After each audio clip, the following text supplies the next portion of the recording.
Hello, it's Thursday in New Orleans. We're near Canal Street, and we're returning to a day I spent at the Historical Collection of New Orleans reading from the correspondence of Tennessee Williams.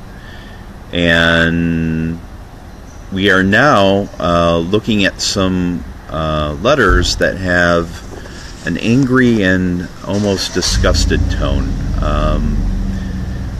Let's begin with the folder for item 690.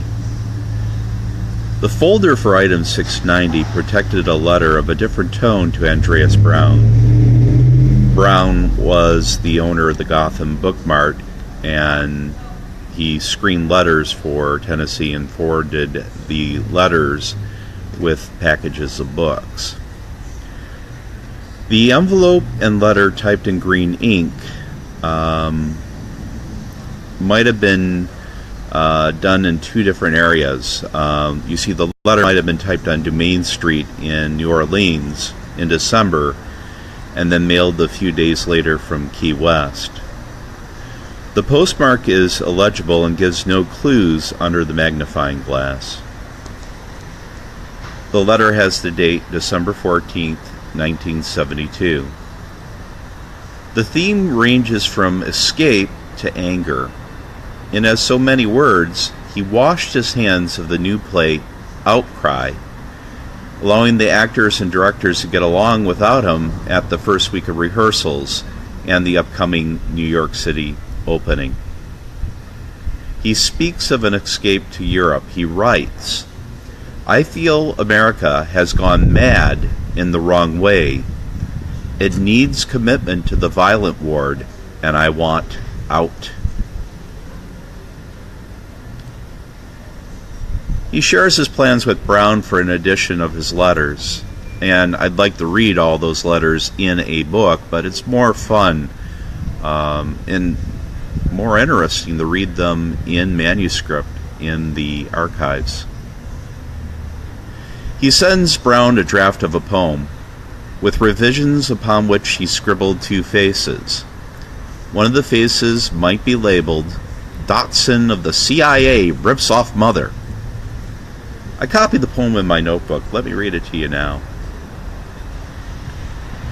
Couple. Give or take, people break, and who's alive at 5:30?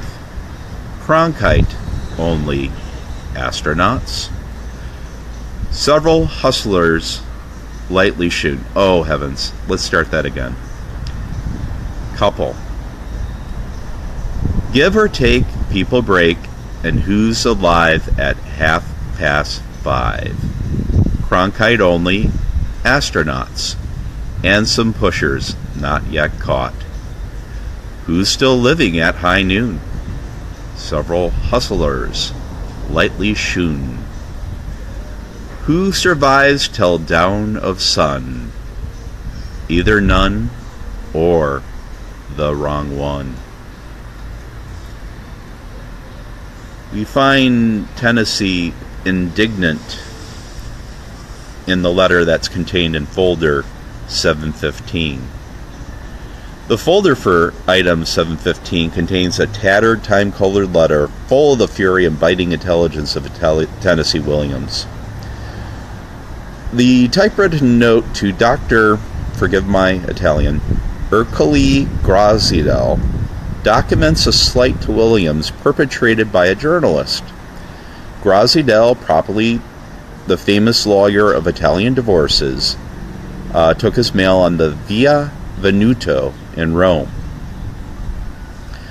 A private club of Rome, Circolo de Golfo, had a swimming pool, and Williams wrote an explanation of his heart condition that makes swimming essential to his health. Swimming daily made for a daily ritual for the writer. A reporter from the Roman paper Europeo had tried to force Williams to respond to rumors that the Circolo de Golfo had rejected his application for permanent membership. Given as a reason, the writing of The Roman Spring of Mrs. Stone was considered too objectionable. Williams shut the reporter down cold, offering no assistance, not even pictures. In the long letter, Williams claims to just swim 20 laps, dry in the sun, and depart without meeting anyone. He did bring celebrities to the club, including Noel Coward, so it was probably pretty good for the club. Williams makes a defense of the Roman Spring of Mrs. Stone as a serious psychological study of an unhappy American woman.